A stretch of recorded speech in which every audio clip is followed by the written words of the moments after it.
morning, good evening. Welcome to the Dr. Ross Show podcast. I am so excited about my guest tonight. As you know, October is Domestic Violence Awareness Month.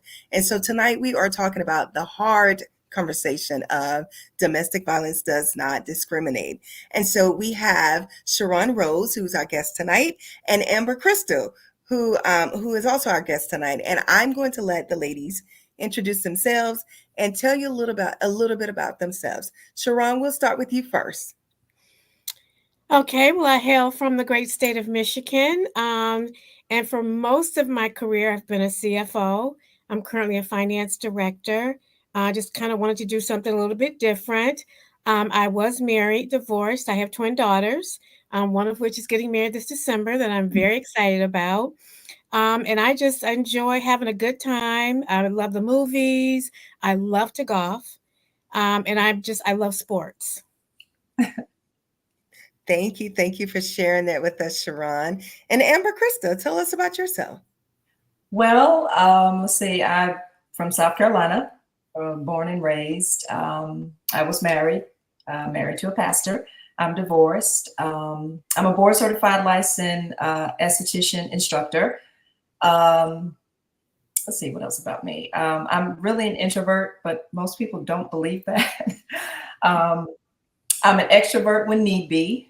And that's pretty much all about me.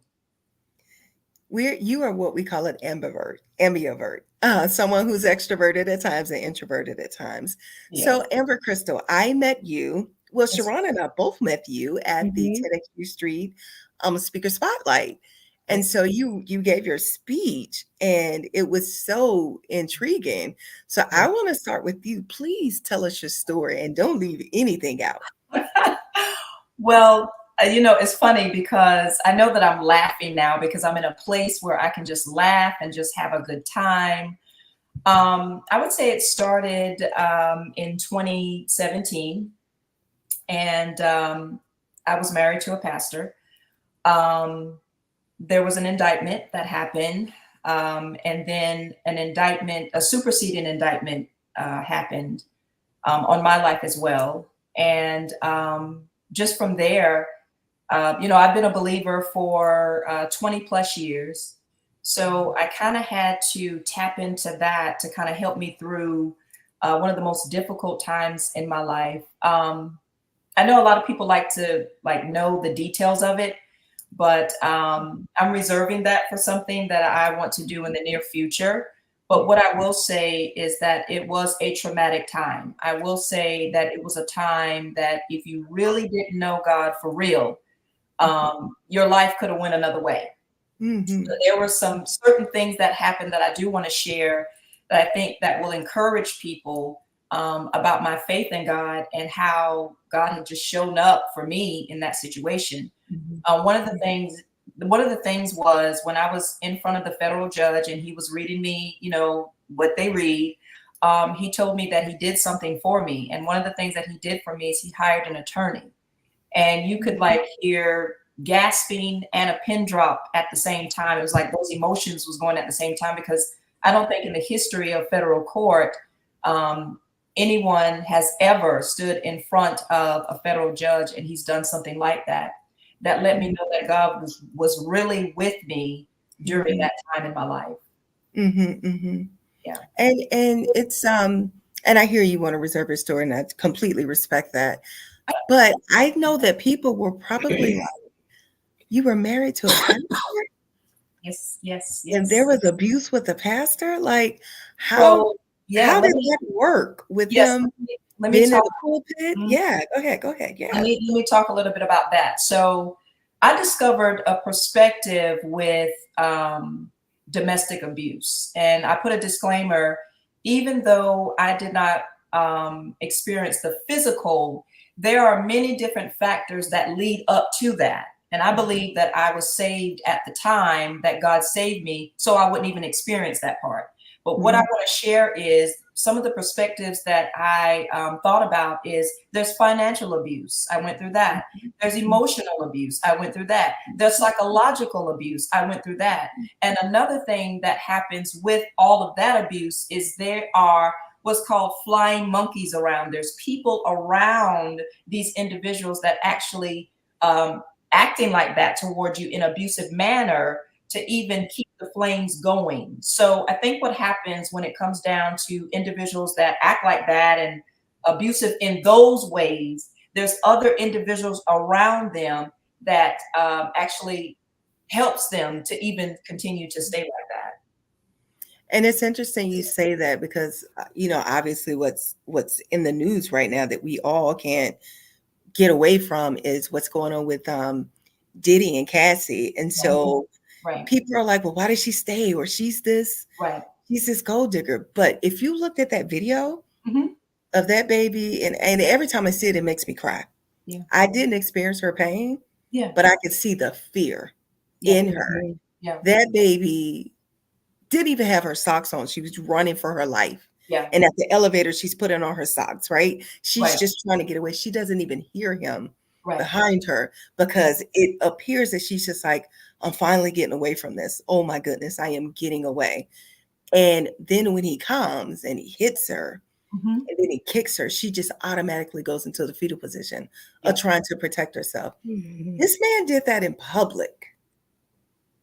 In public. So you can only imagine what she went through behind closed doors. I want to piggyback off of that for just a second. We saw the physical manifestation of that, but behind closed doors, before there's even a physical manifestation, there's a psychological. He's got to get in your mind first. Yeah. He's got to get in your soul and your spirit first before he even put his hands on you. Yeah. And once he places that fear in you, he got you. And then all these, it's 120 other accounts, sexual abuse accounts that are out about him now. And what was consistent with the stories is pretty much what you said, Amber, Crystal, there were these flying monkeys that you called them. I like that term. I'm going to steal it. Thank you. There were these flying monkeys that were there to keep these women in check. So these abusers, they have accomplices.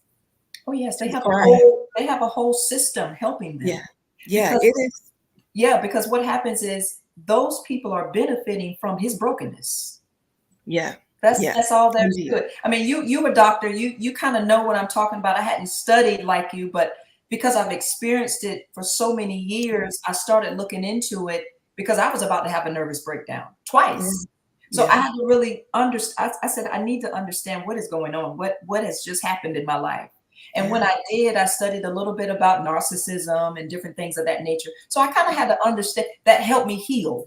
That helped me kind of get over what was happening or what did happen. Once we gain an understanding of something, we have two choices.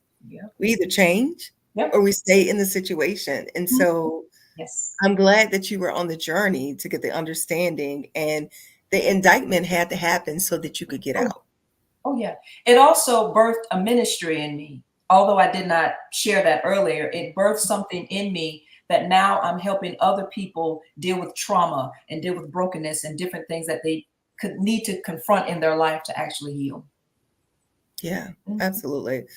Sorry you had to survive what you had to survive to go through that. But the beauty in that is that you are now helping others, because you talk about me studying, but the lived experience is far more greater than what I can get in the book, if that makes sense. Oh, it makes a lot of sense. Far more greater. So thank you, Amber, for sharing that story. Sharon, I want to go to you. Because when you told me when we were at the TEDx thing, I was pleasantly surprised. I had no idea.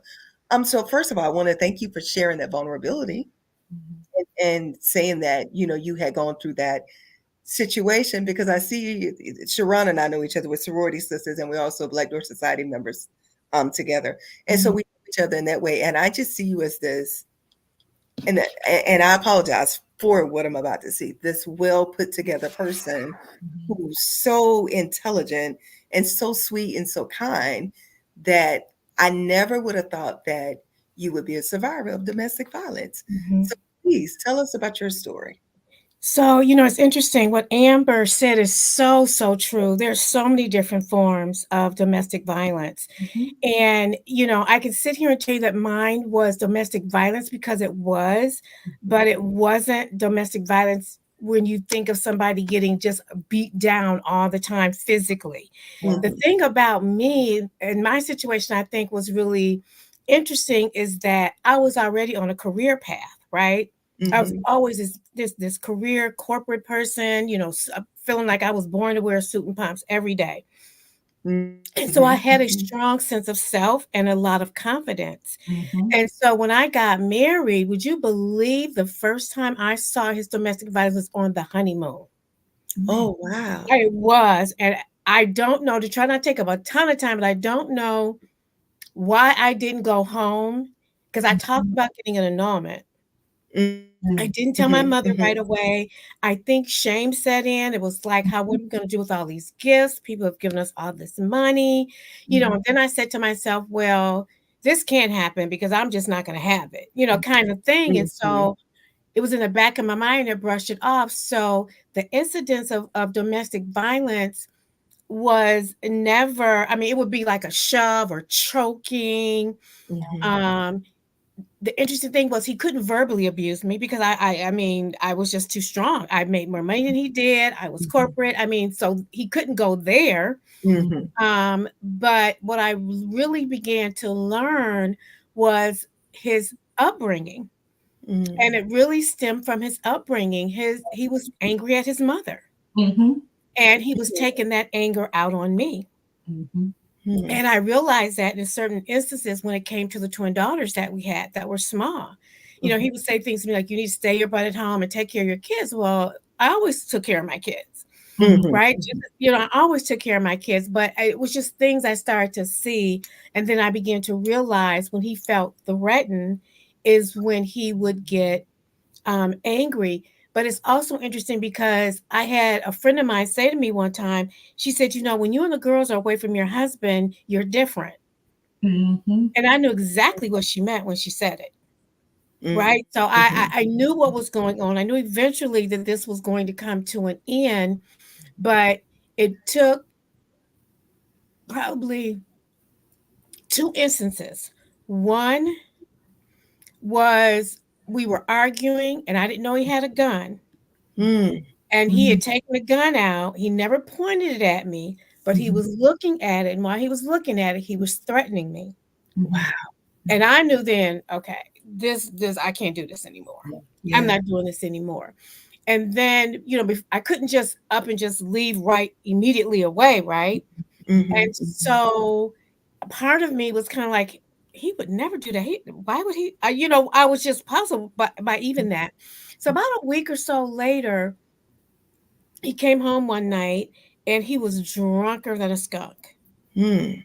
And I remember being on the phone in my office because at that time I was doing Mary Kay Cosmetics. And I think that was another issue with him. I think he saw that as like another man or something, even though the money was coming into the household, and it was really all for the family. He just couldn't, I've learned people can't see for you what they can't see for themselves. Right. Right. Right. Right. And so no matter what I said to him, he never would have got it. But I remember him coming home, snatching the phone from me and almost hitting me with the phone. But he missed because I moved. Mm-hmm. Mhm. Mm-hmm. And then we started arguing. And that's when he grabbed me and he put his hands around my neck and he was choking me. Wow. And that was probably the first real physical violence. I mean, Mm-hmm. once before he had pushed me up against the wall, up against the wall and was choking, but he had never ever actually hit me. Mm-hmm. Yeah. But it's important for people to understand that it's still domestic violence. Yeah. It Absolutely. is because it's a means of degrading a person Mm-hmm. really to make you feel the way you feel about yourself. That's right. Absolutely. Yeah. Okay, Absolutely. that's exactly what it is. And so, and that incident was the very first time he was so drunk. I literally was able to push him out of the girls had run upstairs. They were young at the time. They were around 10. They were still in I think they were in middle school. Mhm. And I was able to push him out to the garage. And that was the very first time I called the police. Mm-hmm. Oh, wow. I Oh, called the police and um well, actually, no. he left that night, I think what it was, and he went to his mother's. And the Mhm. next day I looked at my neck and I said, you know what, I'm calling the police. And I called the police. Wow. And I made my police report, and Mhm. they told me that they were going to have him arrested. And they did it. It was a warrant out. They told him to turn himself in, and he did. Mhm.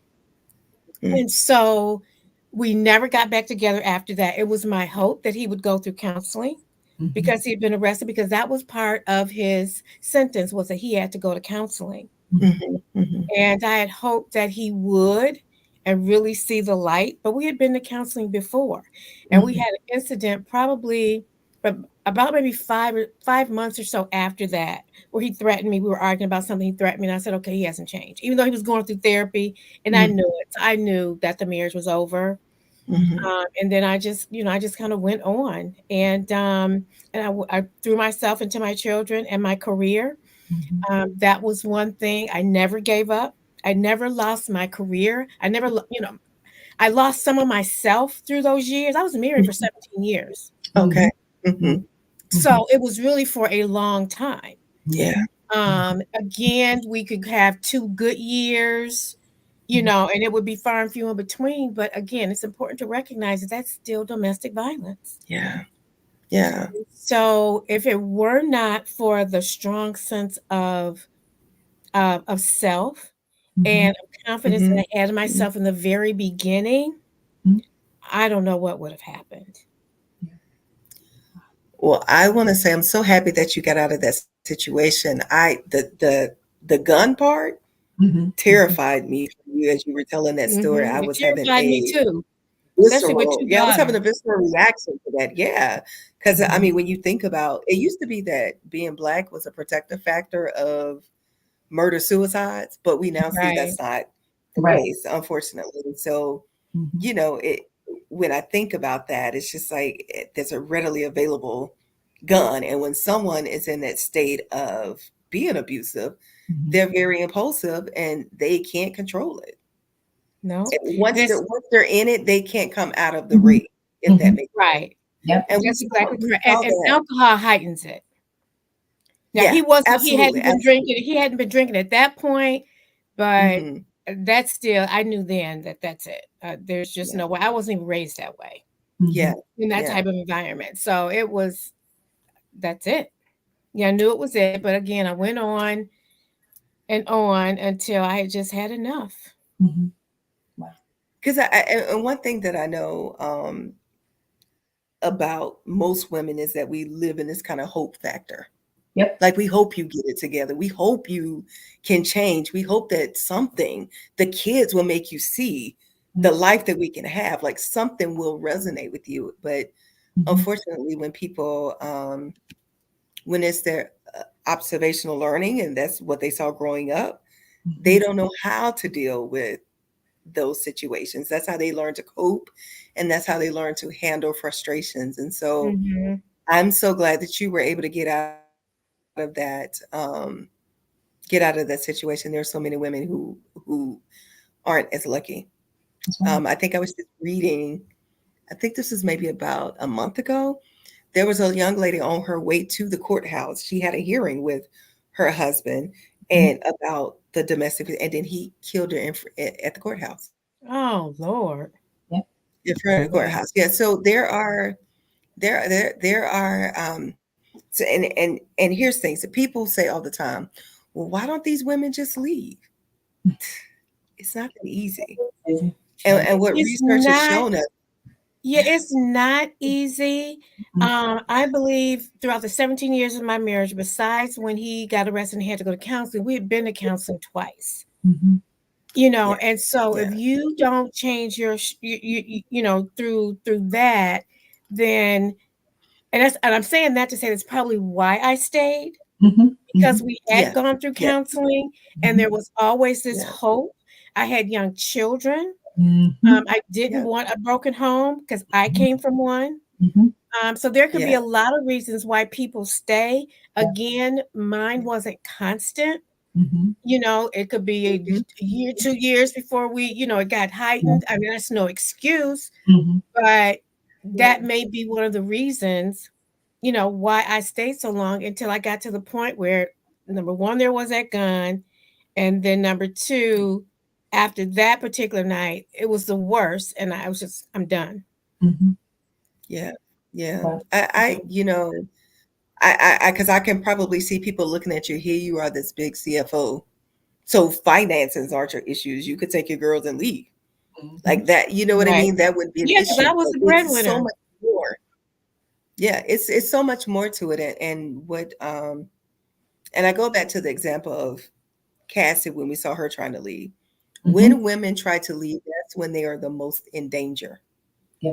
in I these would agree. domestic violence situations. That is when they are likely to be killed when Yeah. they try Mhm. to leave because the abuser is of the mindset if I can't have you, no one can. Yeah. It's almost like you're a possession for Mhm. them in that moment. Yeah. Mhm. And again, back to Cassie. I mean, you could that girl, there's just I my heart is just broken for her because there's just no telling what she has gone through. Mm-hmm. She met that man when she was like 19, and I think he was 30 something, Mm-hmm. years ahead of her. Mhm. Yeah. And so Yeah. I want to ask questions. And I'll start with you, Amber Crystal. What were the red flags that Uh, you missed with your husband? mhm. And did you miss them because he was a pastor? Um, how can I say this? The red flags were when you start asking questions like in the dating and he didn't Mhm. answer them. I just kind of brushed that over. Um, when I would Mhm. ask about certain things, you really didn't want to tell.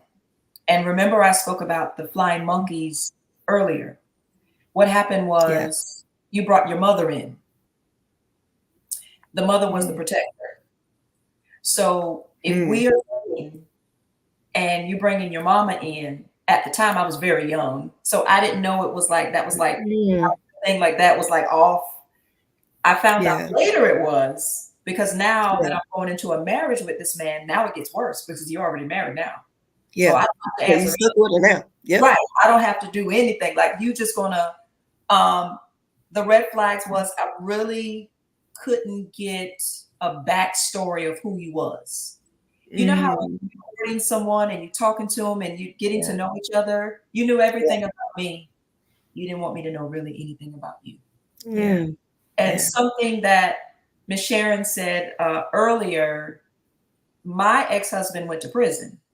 So that was my way Mm. of escape. I knew in my discernment, you got to leave. Yeah. You got to Yeah. leave. Yeah. Yeah. And that's why I say the indictment was a blessing, even though it was It really, trauma for you. It was a blessing for you to get up out of that it situation. really was. It really was. Yeah. I mean, um, I started looking at suffering different as I had to like go into a sabbatical. I had to get to myself. I really, really had to get my mind, my soul. I really had to just reset. And Yeah. when I reset, I knew that I was in a situation, a circumstance that I've never experienced before. Did not quite, there was not too many people that you can run to when you've been federally indicted. Yeah. Yeah. What Yeah. can you say to me? You know what I'm saying? So Right. I had to Exactly. yeah, I had to get into a place. And when I did, I don't know, healing just started, just a change come over me. I Mm. mean, I know people are looking at me now, so like, she's sure is smiling a lot. Like, I'm really happy Yeah. because I begin Yeah. healing.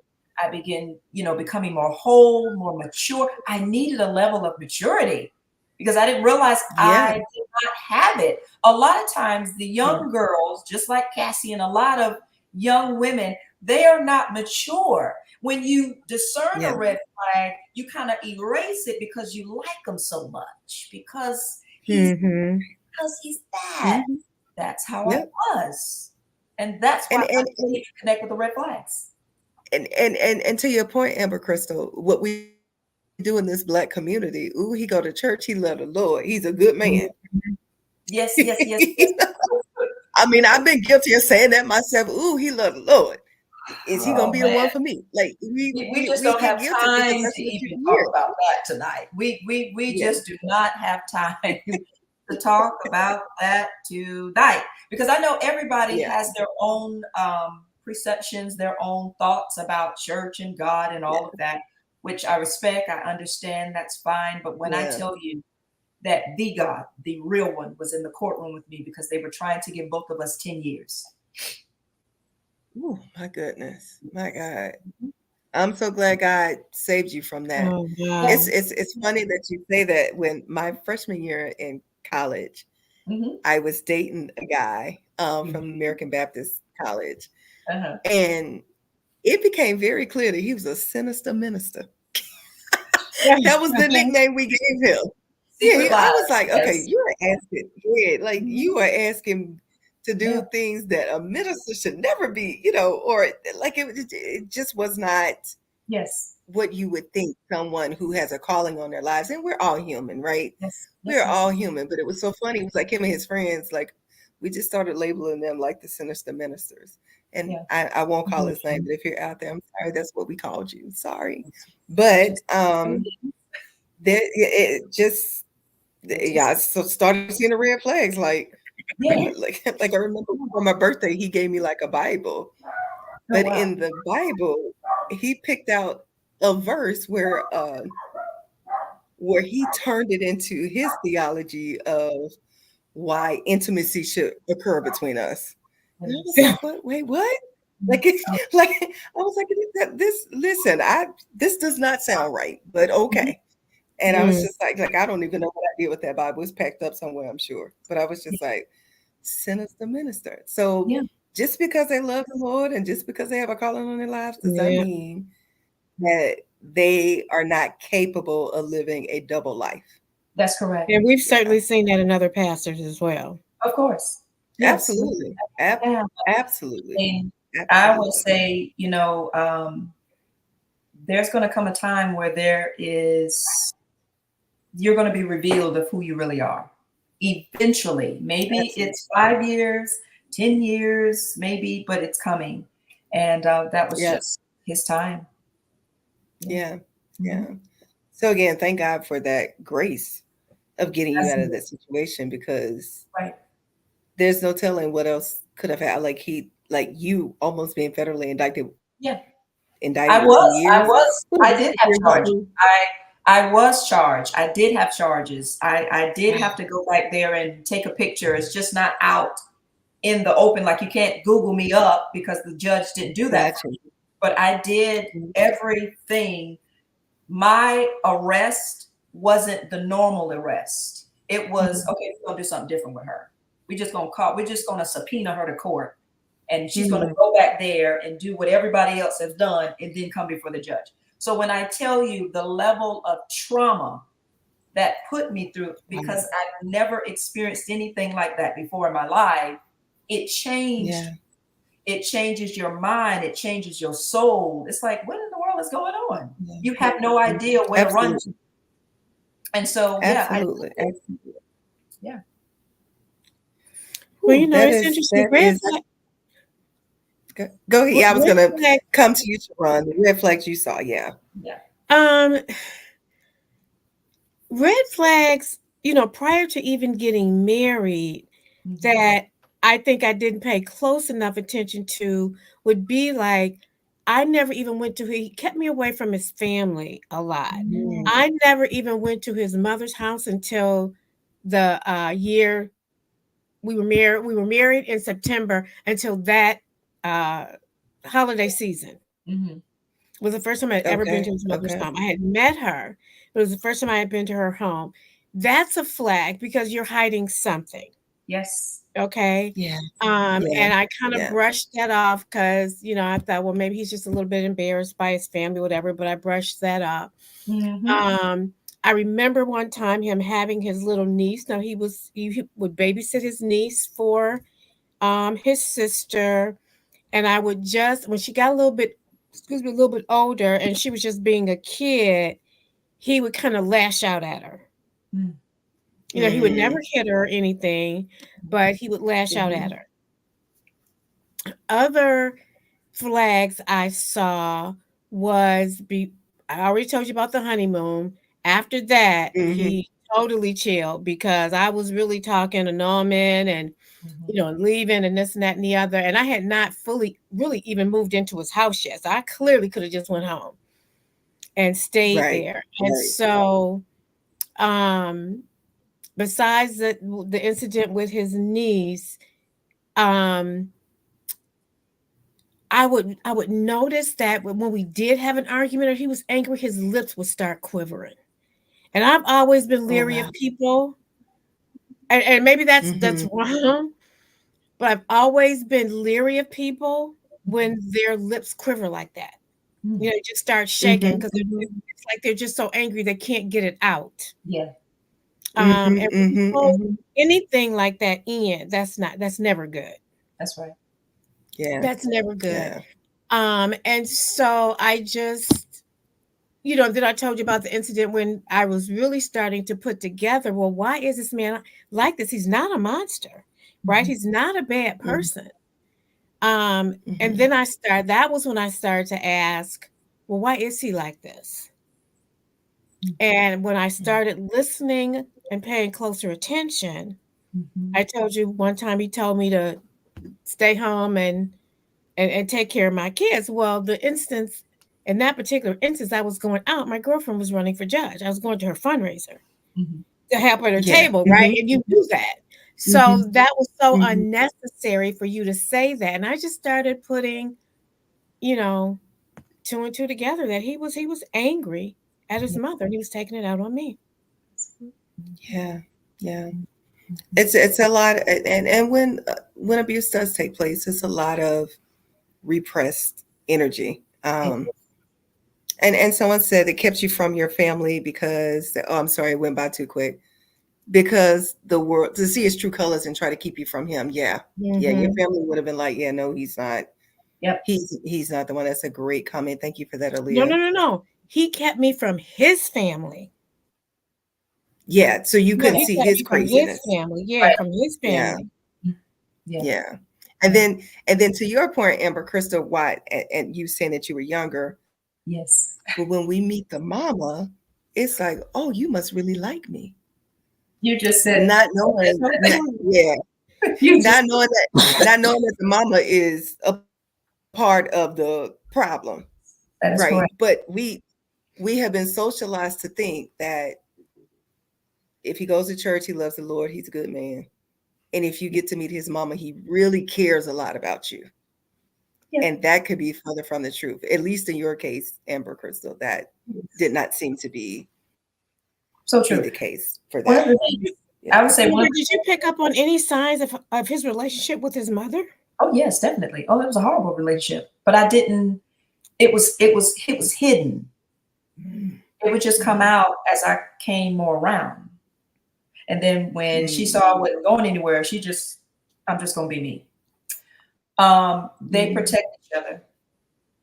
Um, it was an emotional incest relationship.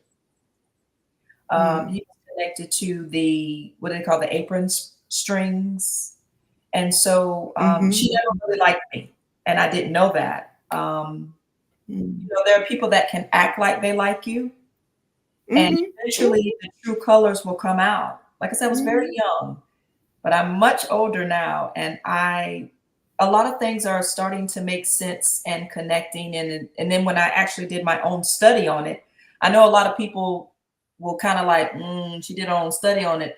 No, when I tell you that I'm a girl from the hood, so all that talking psychology stuff, all that doctor and stuff, that ain't even me. Yeah. Yeah, I That got you.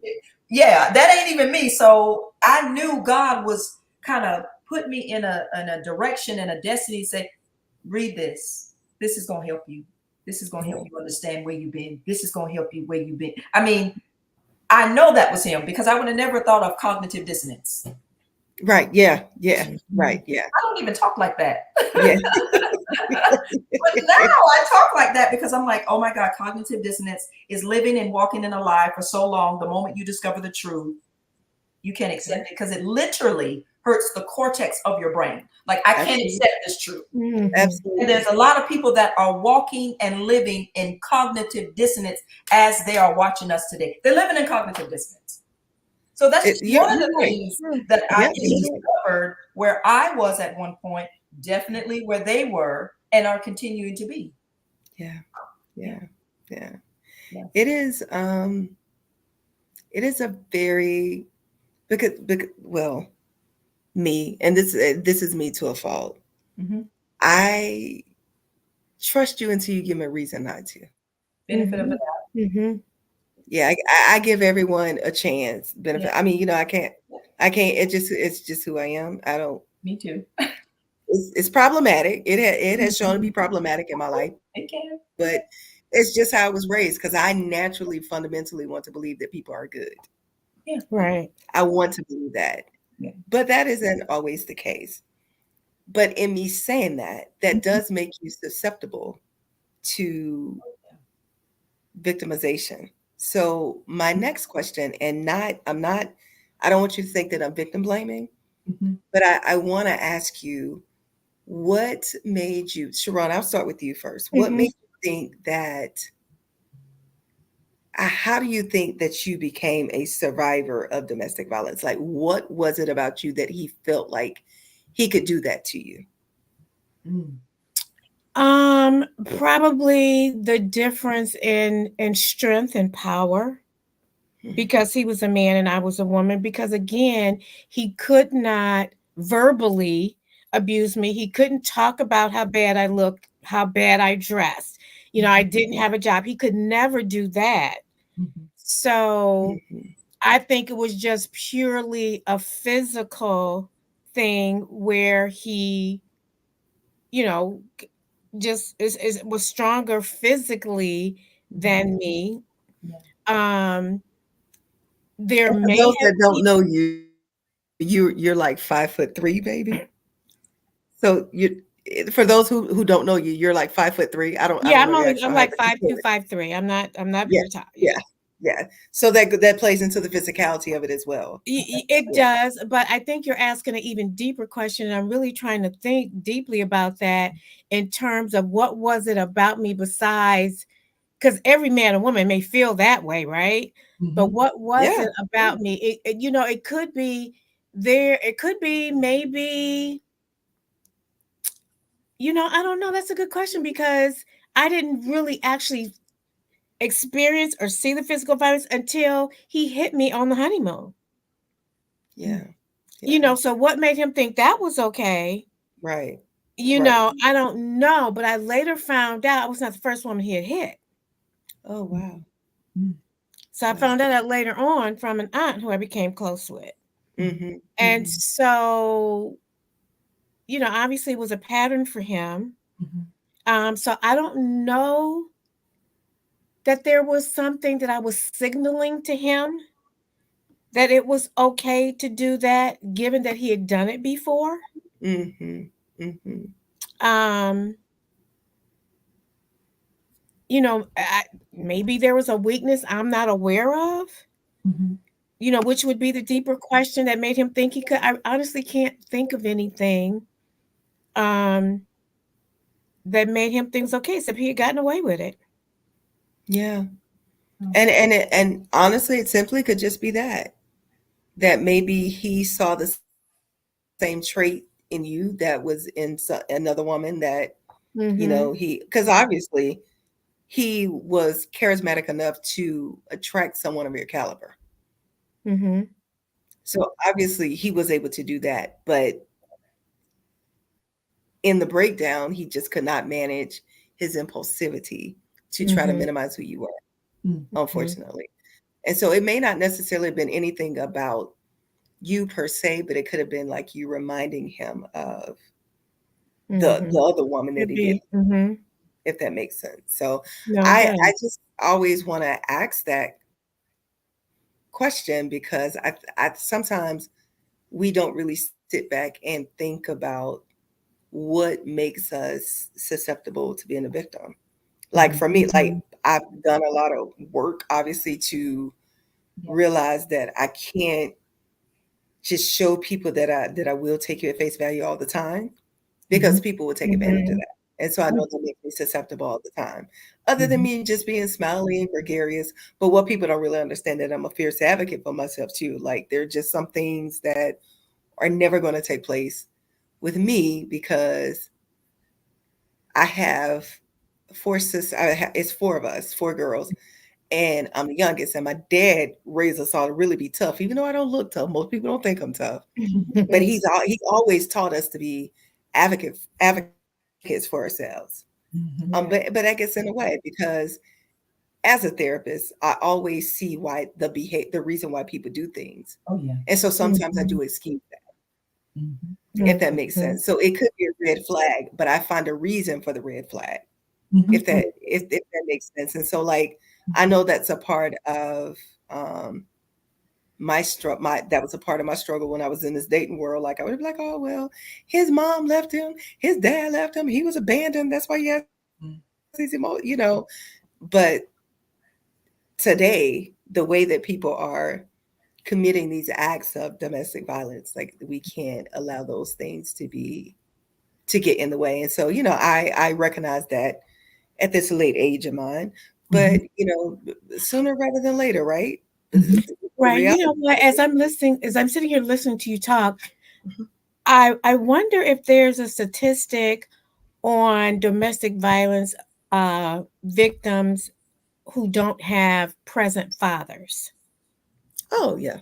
Yeah, I'm sure it's out And there. I wonder that because that could also be a factor because even if you have a brother, oftentimes men they think you don't have a father, Mhm. Yeah, they feel there's no one that's really going to come after. You know what I'm saying? Because the brother may be absolutely. a peer or something of that nature. But I Yeah, just had that thought, and that was my situation. My brother was married with yeah, kids. And he wasn't trying to go to jail, right? And again, we didn't come from that right, background. Yeah. right. Exactly, So that exactly, could have exactly. also been a factor in his head. Yep, probably so. Mhm. Probably so. The truth of the matter is that we never know why Right. perpetrators Mhm. perpetrate. And the truth of the matter is that most of them have been victims, which Yeah. is how they became perpetrators. Mhm. I Yeah. do want to say that and I don't want to exclude and say that men are not abused, because they are too. They're abused at the same rate as women. I actually Yeah. did my dissertation on domestic violence, and so they're abused at the same rate as women. Mhm. And but it's just they don't report. They just don't report Mm. it, and so that makes it hard. We have some notes here. Father absence and violence. Violence father absence can have a significant effect on violence in both males and females, and the effects are not differentiated by gender. The effects of father absence persist even after taking into account structured disadvantage and supervisory structures. So, first of all, Mhm. my apologies. I want to give it up for our producer tonight, Saran Baker.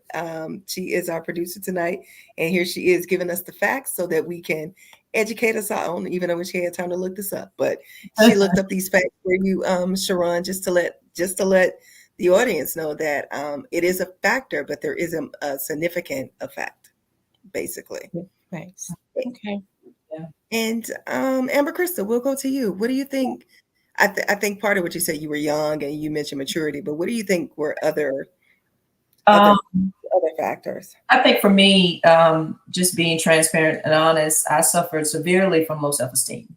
I never Mhm. felt, and I know when people hear that, they automatically go to, oh, how you look now. And so that's why I'm kind of like timid. I mean, I've been timid like that since a little girl. Mhm, mhm. But that situation even made it worse.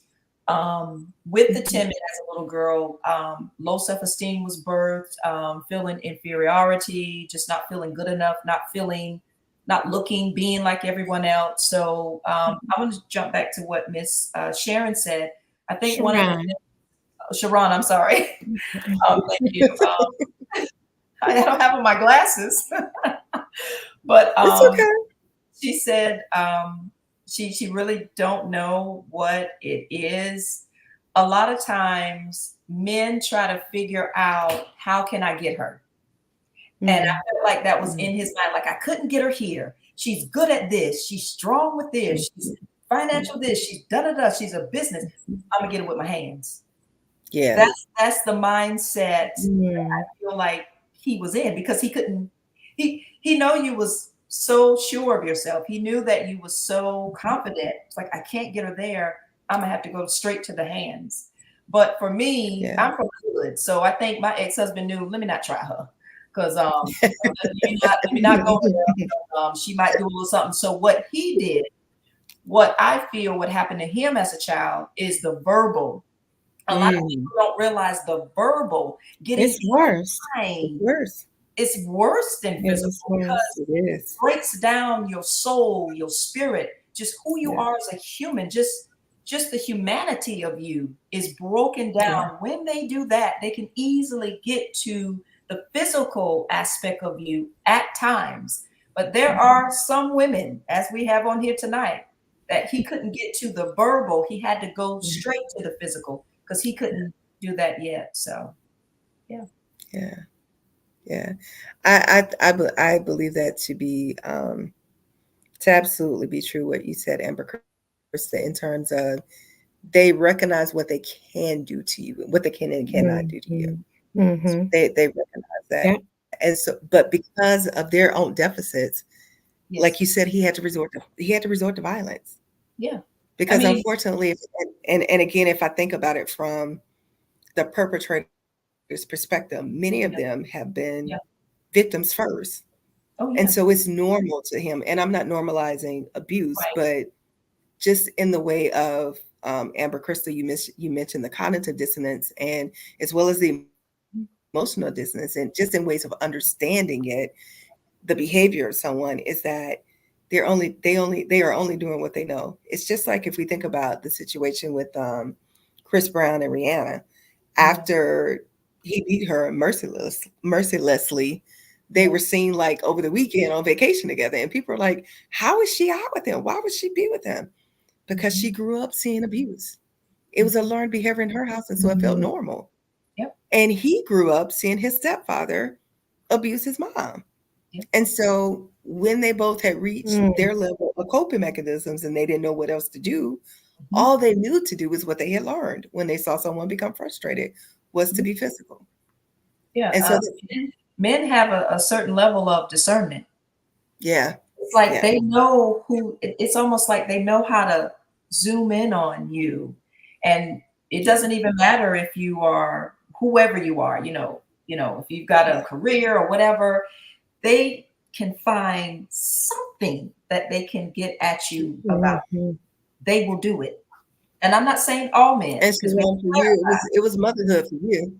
yeah, He yeah, got you it when he was. said the whole motherhood thing for You are you so because you correct. knew that you were against that moral. Yeah, That's correct. You're right. absolutely. You're right. Yeah. I mean, his Yeah, mother didn't, I guess, mother him the way that he desired, but he saw that innocent little Amber. Oh, she'll be yeah. able to. And yeah, he was, I'm telling you, I've learned so much. It helped me to be free. Oh yeah. Oh yeah. A lot of times you don't even realize it that you were playing the mother role Yep. to some of these men. That's correct. Mhm. Yes, And that's and they talk about it all the time how they're playing the father role because they're paying bills or whatever. But sometimes you have given them the nurture that they never received as children from from any of their caretakers. mm-hmm. And that becomes a heavy and that's when they begin to see you, the anger of the regression. That's where it all comes in with the anger with the mom and Mhm. now you are the one who's giving me the nurture and now I'm angry at you. Like I'm transferring that anger to you, Yep. which is what Sharon, you Yeah. said your husband did, Mhm. Mm-hmm. Exactly. which is which you don't know. You don't know in dating. You don't know like people's issues. This You is why don't. I tell people you got to go through seasons with folks. You got to see I mean, what you they really do. do. Yeah. You really do. And when I say seasons, you need to see how they handle adversity. Yes, You need that's to correct. see how they handle losing a job. You need to see how they handle certain things to see if you can commit your life to that. Because yes, we are to accept livable flaws, but the livable flaws shouldn't harm us. Right. They shouldn't be detrimental to our own health. Right. So before we end, I can't believe the hour is almost here. Before we Um, end, ladies, and we'll start with you, Sharon. Is there any last word of encouragement that you would like to give to someone who may be going through a domestic violence situation right now? my words of advice would be really to get out, whatever that looks like for you, because you deserve better. God did not put you on this earth to be beat by any man or any person, but especially by no man. And so I think you have to know that you deserve better. Mhm. A lot of women, it is lack of self-esteem.